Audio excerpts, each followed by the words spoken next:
13 ദിവസം നീണ്ട കഠിനമായ നിരാഹാരത്തിനൊടുവിൽ സമരസമിതി സെക്രട്ടറി വളർമതിക്ക് മന്ത്രി എൻ ഷംസുദ്ദീൻ തന്നെ സ്വന്തം കൈകൊണ്ട് നാരങ്ങാനീര് പകർന്നു നൽകിയപ്പോൾ അത് വെറുമൊരു സമരം അവസാനിപ്പിക്കൽ മാത്രമായിരുന്നില്ല, മറിച്ച് LDF ഭരണകാലത്ത് നഷ്ടപ്പെട്ടു പോയ ജനാധിപത്യത്തിന്റെയും ജനകീയതയുടെയും മനോഹരമായ തിരിച്ചുവരവായിരുന്നു.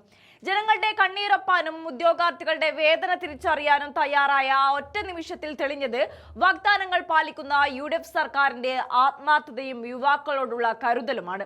തിരുവനന്തപുരത്തെ സെക്രട്ടേറിയറ്റ് നടയിൽ കഴിഞ്ഞ 37 ദിവസമായി നമ്മൾ കണ്ടത് വെറും ഒരു സമരമായിരുന്നില്ല, മറിച്ച് പഠിച്ചു മിടുക്കരായി PSC റാങ്ക് ലിസ്റ്റിൽ ഒന്നാമതെത്തിയിട്ടും ജോലിക്കായി തെരുവിൽ അലയേണ്ടി വന്ന ഒരു പറ്റം ചെറുപ്പക്കാരുടെ ആത്മാഭിമാനത്തിന്റെ പോരാട്ടമായിരുന്നു. 2025 മെയ് 31 നിലവിൽ വന്ന LPST റാങ്ക് പട്ടികയിൽ ഇടം പിടിച്ച ഉദ്യോഗാർത്ഥികൾ നീണ്ട ഒരു വർഷം കാത്തിരുന്നിട്ടും ന്യായമായ നിയമനങ്ങൾ ലഭിക്കാതെ വന്നപ്പോഴാണ് തെരുവിലേക്ക് ഇറങ്ങാൻ നിർബന്ധിതരായത്. പല ജില്ലകളിലും ഒന്നാം റാങ്കുകാർക്ക് പോലും നിയമനം ലഭിക്കാത്ത കടുത്ത നീതികേടാണ് അവർ നേരിട്ടത്. ഈ നീണ്ട കാത്തിരിപ്പിലും അവഗണനയിലും മനംതൊന്താണ് അവർ സെക്രട്ടേറിയറ്റ് മുന്നിൽ സമരമായി എത്തിയത്. സ്കൂളുകളിലെ അധ്യാപക വിദ്യാർത്ഥി അനുപാതം പുനഃക്രമീകരിക്കുക, ഡിവിഷൻ ഫോൾ ഭീഷണി നേരിടുന്ന അധ്യാപകരെ മാസ്റ്റർ ഒഴിവുകളിലേക്ക് കൃത്യമായി പുനർവിന്യസിച്ച് ഒഴിവുകൾ സൃഷ്ടിക്കുക, വിരമിക്കൽ മൂലമുണ്ടാകുന്ന ഒഴിവുകൾ അടിയന്തരമായി റിപ്പോർട്ട് ചെയ്ത് നിയമനം നടപ്പിലാക്കുക തുടങ്ങിയ ന്യായമായ ആവശ്യങ്ങളാണ് ഉദ്യോഗാർത്ഥികൾ മുന്നോട്ട് വെച്ചത്.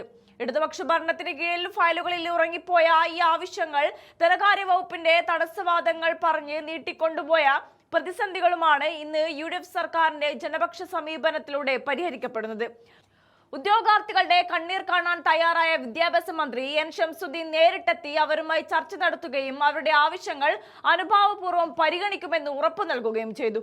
വരും ദിവസങ്ങളിൽ സാമ്പത്തിക കാര്യങ്ങൾ ഉൾപ്പെടെയുള്ള എല്ലാ വശങ്ങളും പരിശോധിച്ച് വരുന്ന സെപ്റ്റംബർ 24-നുള്ളിൽ പ്രശ്നങ്ങൾക്ക് അന്തിമ പരിഹാരം കാണുമെന്ന സർക്കാരിന്റെ ഉറപ്പിൽ ഉദ്യോഗാർത്ഥികൾ പൂർണ്ണ വിശ്വാസം അർപ്പിക്കുകയാണ്.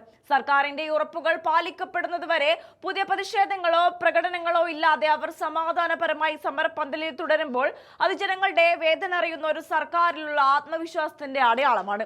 ചെറുപ്പക്കാരുടെ ഭാവി വെച്ച് മന്ദാടിയ ഭരണശൈലി അവസാനിപ്പിച്ച് അവരെ ചേർത്ത് പിടിക്കുന്ന UDF ഭരണം കേരളത്തിന് പുതിയൊരു ദിശാബോധം നൽകുകയാണ്.